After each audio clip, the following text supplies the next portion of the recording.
What's up guys, Houndish here, and today we're jumping in with Destiny 2's weekly update from Bungie in the form of the TWID. So in this one there are a few updates regarding events at the moment, bug fixes, and things that Bungie are tracking. Additionally, they reiterate some of the free rewards that we're going to start getting access to with the launch of Act 2 of Revenant starting on the 19th of November, so we'll touch on that, as well as info about when we'll get more details for Act 2. And so as always, I hope you find the video useful today. If you do, a rating below really does help us on the channel.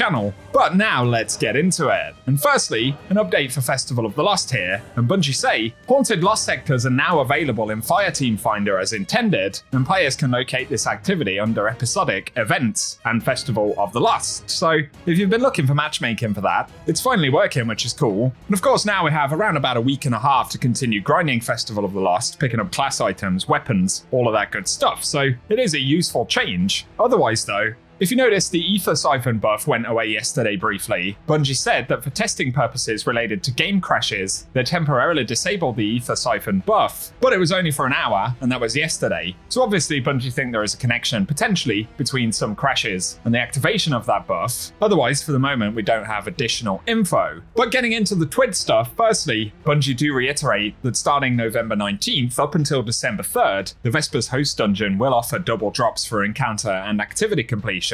This will affect the legendary loot pool, and both weapon and armor rewards can drop from encounter completions. So whether you're looking to farm out weapons or artifice armor, it's going to be a good time to jump in. Additionally, that week, Banshee will have a small collection of weapons with curated perk rolls. Some of those are going to be fairly juicy, Indebted Kindness and Chill Inhibitor especially, but other things like the Hothead, which I'm not sure can be acquired any other way at the moment. And the only limitations on actually picking them up is that for dungeon weapons, they'll require dungeon ownership and at least one completion. So again, if you haven't done those dungeons, I think it's well worth trying to get them done in the next week, as two of the best weapons from both Warlord's Ruin and Vespers Host will be available, with very good rolls. Additionally though, Bungie have confirmed that there'll be no other material cost to pick these up, they are entirely free, and they'll remain in Banshee's inventory for at least a couple of weeks to give players the opportunity to actually grab them, so I would grab them as soon as you can see them in the store. Next up though, another update from Bungie here, and they say Alliance Requisition approved, and all Guardians can now claim the Alliance Dropship Sparrow, Alliance Scout Frigate Ship, and the Enhanced Defense Ghost Shell in Destiny 2 available at no cost, and they say happy N7 Day Commanders. So these are some of the Mass Effect themed items that they added to the game a couple of seasons ago, I think, and they're up for grabs for free for N7 Day. I have seen some folks who purchased these previously, and of course it's a bit frustrating if they're later given away for nothing.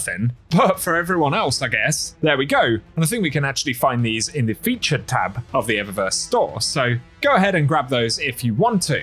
And then on to updates from the TWID. Bungie say, join us for the Revenant Act 2 developer livestream. It's good that we're getting details about this. Act 2, of course, begins on the 19th of November. That's when we're getting a handful of other updates, and Bungie have also confirmed that the mid-episode patch will drop then as well, in terms of sandbox tuning. But Bungie say with Act 2 right around the corner, tune in on November 12th at 10 AM Pacific time for our developer livestream, where we'll share a detailed look at the new activity, rewards, and more coming in the second act of Revenant.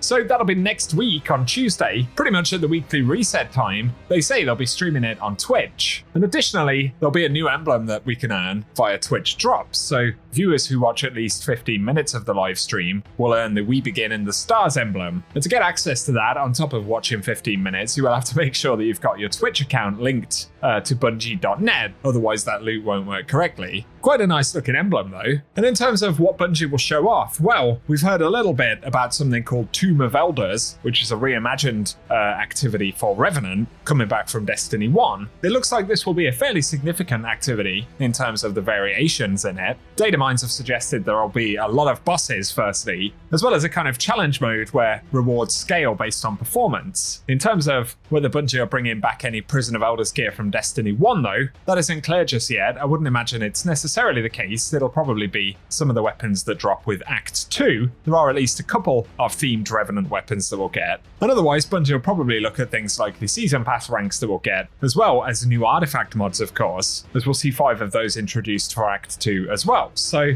all of that, and probably a small preview for some stuff from the Dawning, maybe the new weapon, as Bungie have done that in the other sort of episode live streams. So looking forward to that one. I'll keep you posted when we get details, and once again, it will be next Tuesday at the 12th of November, 10 AM Pacific.